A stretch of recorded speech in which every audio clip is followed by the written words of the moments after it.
Hey there guys, welcome back. Ricky here.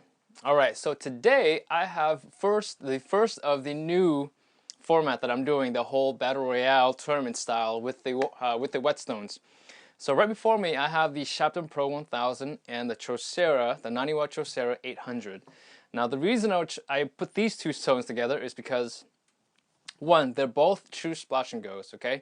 They're extremely aggressive, they're both very hard stones, so on paper they're extremely similar, okay? The Shapton Pro, as I have said in other previous videos, I don't believe that it is a true 1000 stone, and the more I use it, the more I will stand by that statement, okay? Sharpening with it today, like I said, even though it has gotten smoother, and it has, the tactile feel is a little bit more, I'm a little bit more used to it, I still don't believe it's a 1000 grit stone, okay? I will classify it at the 800 grit stone. On the other hand, this is rated as an 800 grit stone, but I don't believe it's an 800 grit stone. I think it's a little bit finer. I would say it's anywhere between 1200.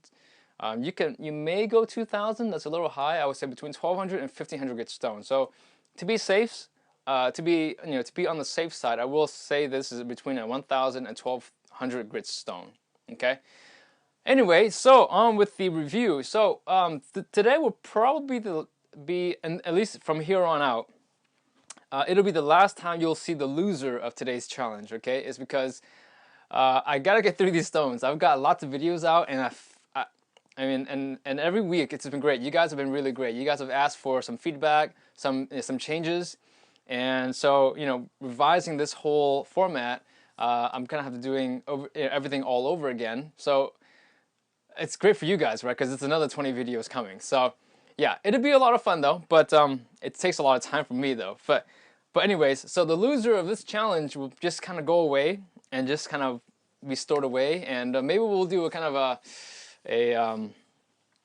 a battle of the losers, Whetstone or something like that. I don't know. We'll see. But let's start with the Shapton Pro since it's just here on my right hand side. Okay, so this stone here is extremely aggressive, just like I've always said. In terms of speed, so okay, let me just start over. So we're gonna judge things in a few different ways. So speed of cut, okay, tactile feel, okay, and feedback are the three main criteria I'll go with. I'm gonna leave price out of the equation just because I want to make it a very objective test, okay, or subjective, as objective as I can, based on my subjective opinions, of course. But I'm going to take price out of the equations of all these comparisons. That way, you guys will just really get a better understanding of just how the stone performs. And then when it comes to pricing, you guys can do your research yourself, look at all the internet websites, all the retailers, and then find the stone that's best for you in terms of price. So, and prices are going to vary because there's no mainstream retailer that carries these, so prices will vary. And plus, now with e-commerce being so prevalent as it is, you can find these stones there might be a $20 price difference between one retailer and another, or as much as $100. Like these Troceras, I've seen them for as low as $75, $80, and as high as $150 for the same stones. Okay, so. And then same thing for the Shapton Pros. I've seen these for as low as, I want to say $45 to as high as $70 or so for the same stone. So, so I'm gonna leave price out of it. I'm really just gonna talk about performance and my personal preference, and then I'll pick the winner that best suits my needs. Okay, because this whole series is really about me finding the right stone for myself to use in the kitchen every single day. Okay. So with the Shaptons, again, it's a very aggressive stone. Tactile feedback or tactile feel, I think that it's gotten better over the course of me using it. I would say in about 2 months. I've had it for about 2 months, and I've used it about 5 or 6 times now. And each time that I use it, I do get a little bit more used to it. I do feel like it is becoming a better stone, and and that's fine. That's not a bad thing at all. Speed of cut, very aggressive, and that's something that is very kind of contradictory in the stone. Even though it's very aggressive, I feel like I don't have complete control of the stone, okay? And that's something that's very different with the Troceras, and we'll get to that, okay? But with the with the Shaptons, I never feel like I'm at home with the stone. At least not yet.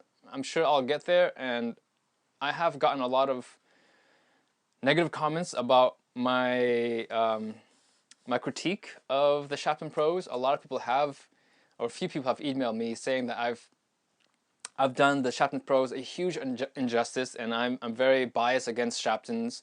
I've always given them a bad review, which is not true. I'm not giving them always bad, I'm not always giving them bad reviews. I'm just giving them feedback, or giving you guys feedback of what I think of them. I have nothing against Shapton, and I have made an attempt to use their stones as much as I can, okay? But each time I use it, even though I'm getting more familiar with the stone, I don't feel like the stone is really a great stone. It's a good stone. I will say it's a good stone. I don't feel like it's a great stone. Even though it's very aggressive, you do get a lot of feedback. You know exactly what this. You don't know exactly, but you know what the stone is doing to the knife. You know it's sharpening it. You do feel any sort of imperfections on the stone and on the knife. But the tactile feedback is a little different. The tactile feedback for me is how does the stone feel as on my hands as I'm using it. So feedback is one thing where you can know exactly what the stone is doing, but tactile feel, how the stone actually feels as I'm sharpening, I don't fully enjoy sharpening on the stone. That's what I mean between tactile feel and feedback. Okay, so feedback is something that's a little bit more objective. Can you feel, do you know what the stone is doing to your knife? Do you know what the surface is like? Tactile feel is how, do you enjoy sharpening on the stone? And that's so for me, I don't enjoy sharpening on the stone, even though it's a very fast cutting stone, it's a very aggressive stone. And I really, and so those are some of the negatives. But in terms of the positives, I really like that the stone it's small, it's compact, and it's easy to store, easy to travel with if you guys needed to travel with your stone. And it doesn't load up very much. As you can see between the two stones, I would say the Trocera loads up a little less. Yeah, I would say the Trocera loads up a little less than the Shapton, but they're very, very close. But I really enjoyed the stone in terms of having a compact stone that I can travel with, and that's a really good thing. But in terms of raw performance, and not just raw cutting performance, but feedback, tactile feel, I don't think that this excels in all categories. And it does excel in speed and cutting speed. I'll give you that. It's one of the fastest cutting stones. Today's test was a little bit more aggressive than others because I actually took, I want to say, about 15 strokes of my knives on the actual brick, and so it made them really, really dull. And so the knives are actually probably as dull as I've ever gotten them before. Most of the other videos that you'll see that I've done, I will do it between 7 to 10 strokes, okay? But I went a little bit beyond that, and I did apply more pressure on the stones, on the brick today with these knives. So, it would cut probably a little better. It would cut even faster had I not dulled the knives so much. And again, these are just really like not even laboratory conditions, but they're I'm making these knives as dull as possible. Most of you guys who sharpen your knives, who are watching this video, will never let your knives get this dull, okay? And Roxy, it's my crazy dog, sorry. Okay, so yeah, back to the stones.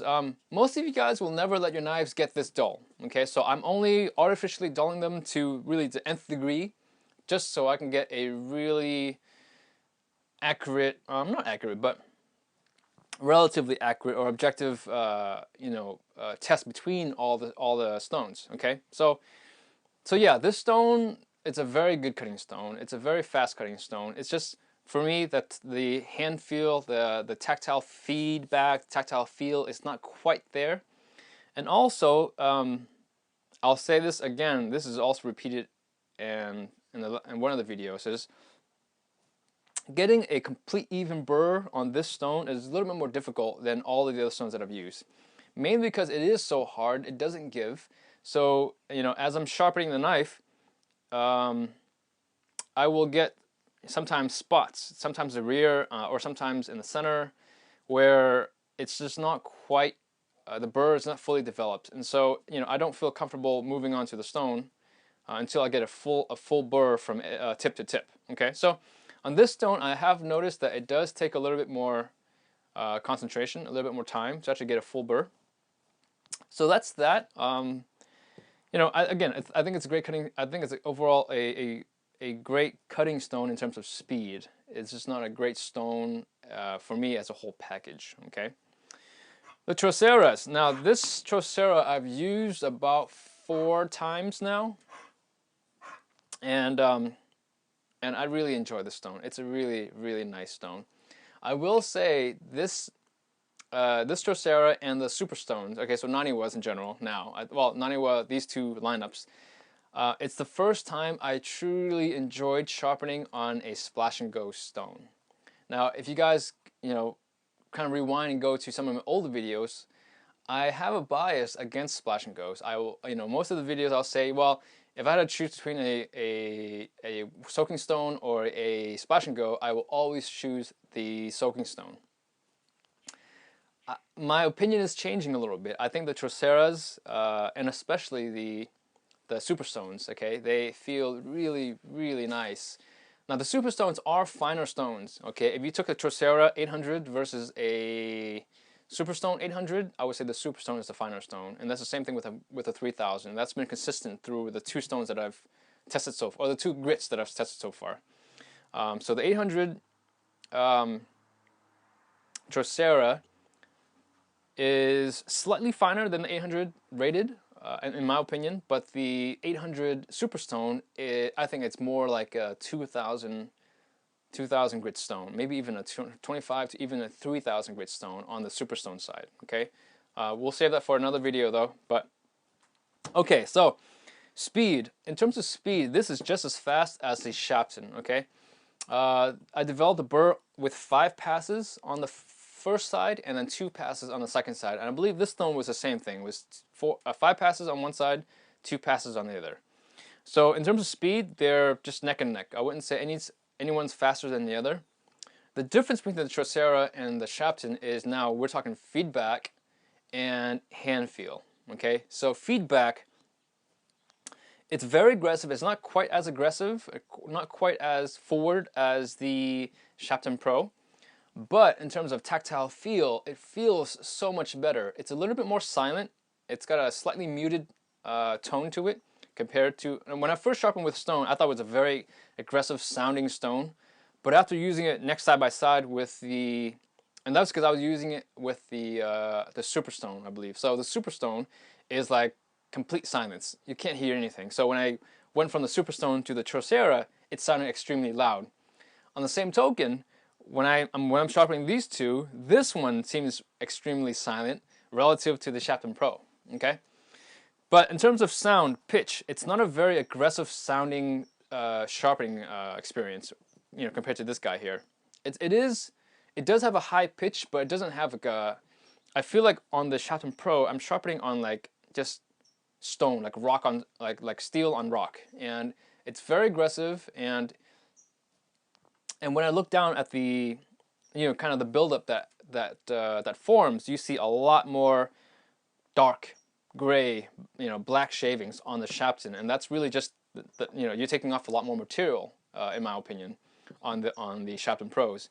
You do take off plenty of material on the Troceras, but as I have sharpened on this stone, I've noticed that with each sharpening, there is a little bit less material coming off of the knife. Okay, so that might be just my imagination. I don't know. There's no way for me to actually measure that. So, so again, it's just based on my attention to the stone and to the sharpening process.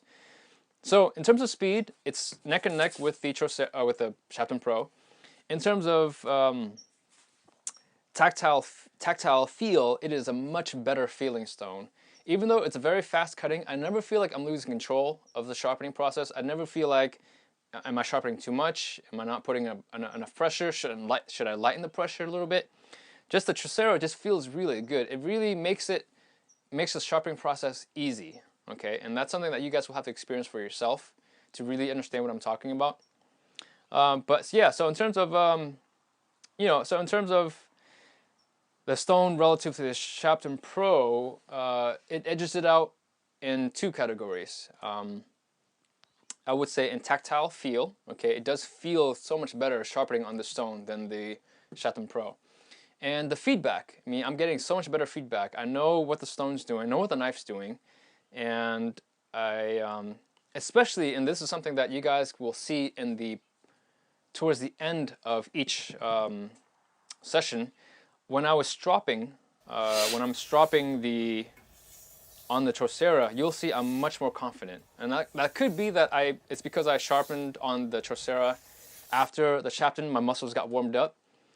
But I will say that's not quite the case. I would say that the Trocera just gave me a much more confident feel when I'm stropping the knife. And so you guys will see, I'll post a link for you guys to see that. And so just take a note, towards the end of the video when I'm stropping, you'll see I'm much more faster and I'm much more comfortable on the Trocera. And on the Shapton, you'll see that, and I don't want to say that I'm a beginner sharpener. I am very comfortable on sharpening in general, but for some reason on this stone, I just feel less confidence or less confident when I'm stropping. So that could be, again, in my mind, but I just want to let you guys know that take a look, you'll see exactly what I'm talking about. Okay. So yeah, now we're going to do a quick cut test, and you guys will see how they have performed. I haven't had a chance to cut them yet. Obviously, I don't do that, okay? So after every sharpening, I lay the stone and the knife out. You'll see at the end of the video, and then I start. So this is recorded after the sharpening, obviously, but so, oh, here we go.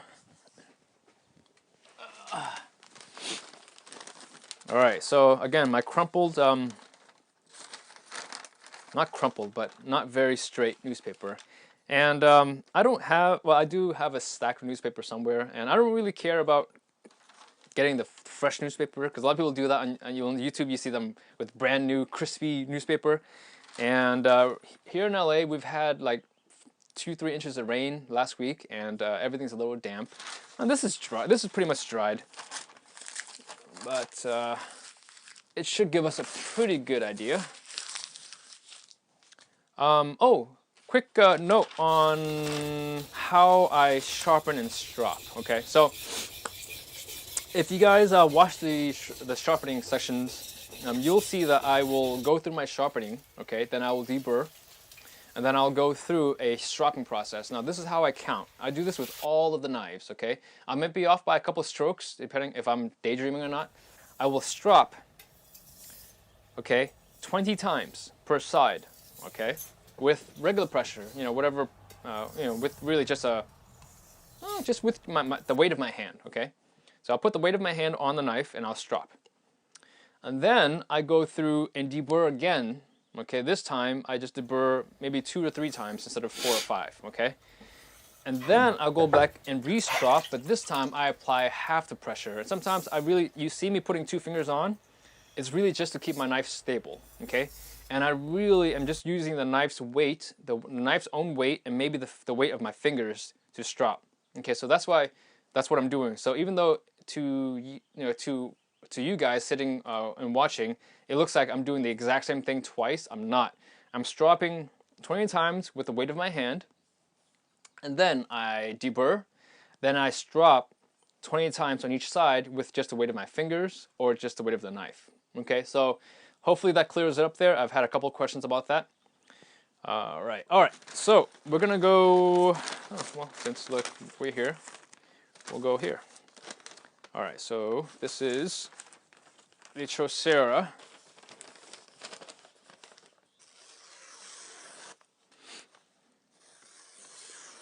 Yeah, it feels really good. It's extremely sharp, as you guys can see. And let's try the Shapton now.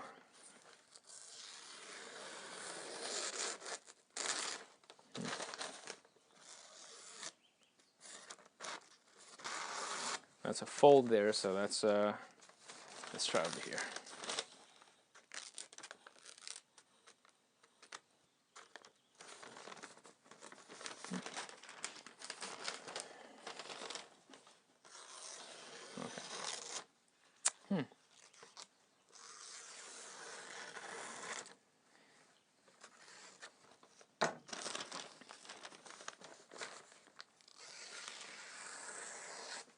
Okay. All right. This could be due to my poor sharpening technique, but the Shapton is not quite as clean an edge as the Trocera. Okay. There is a level of error. There is a margin of user error in this in all of my tests. Okay, so I just want to lay that out there. But yeah, I mean, I will say that even the sharpest part of this knife, yeah, it's not as sharp. There's another fold there. It's not as sharp as the or the average. Really, just most of this knife here. Yeah. Yeah, I should probably use more straighter paper next time. So there you have it. There you guys see they're both very, very sharp, except this one is just doesn't have the consistency of the Trocera. Again, I will take responsibility. There is a margin of user error there, but I will stand by my original my statement of this is not a 1,000 grit stone. Okay, you guys can write all the hate mail you want. Sorry if you guys are huge fans of the Shapton Pros. They're great stones. Okay, they're good stones, but they're not quite the level of a Trocera at this point. Okay. All right. So obviously, I hate to admit it. You guys know the winner. Okay, the winner is the Trocera in this test, hands down in every aspect. Sharpening and speed, they're the same, but now when it comes to tactile feedback and hand feel, this is a much better stone. The pros of this stone, it's thin, it's easy to transport, it's easy to store, it doesn't dish or gully, and neither does this guy. So I mean, yeah, this stone will last. They both will last a long time. I mean, these stones will probably last you a lifetime, realistically speaking, at least 10 years of regular use. And if you're the type that likes to flatten your stone every once in a while, this may be the better stone as well, because you do have really twice the amount of stone. Well, about 30% more, 20-30%, oh, 30% more. But price, we're not going to discuss that. Anyways, thank you guys for watching. So the next video will be another set. I don't know which one is it. Maybe, oh gee, I've stacked them up. Next video will be the Arashiyama 1000 versus the Superstone 800, and give you guys a preview of what we're gonna do here. And then after that, we'll do the Bester 1200 versus the Cyrax 1000. And then the winner of these guys will go against this guy, or so on and so forth. It'll play along. It'll all happen. Okay. Yeah. So leave me your comments. Let me know what you guys think. I will not sharpen with this stone in this series again, and I probably won't sharpen with this guy until there's a challenger. So unless you guys have a special request for this stone versus something else, you guys won't be seeing the Shapton Pros for a little while. And I won't be touching the polishing stones until I'm done with this stone, because I just gotta get through these videos, okay? So thank you for watching. Drop me a line if you guys have any questions, or if you guys have any comments. I answer every one of them. I had to delete a couple of them because a few of them were actually really nasty and rude, so I don't want to see those. Again, don't take me too seriously. I don't take myself very seriously. This is just for fun. And yeah, so I'll see you in the next video, and thank you for watching.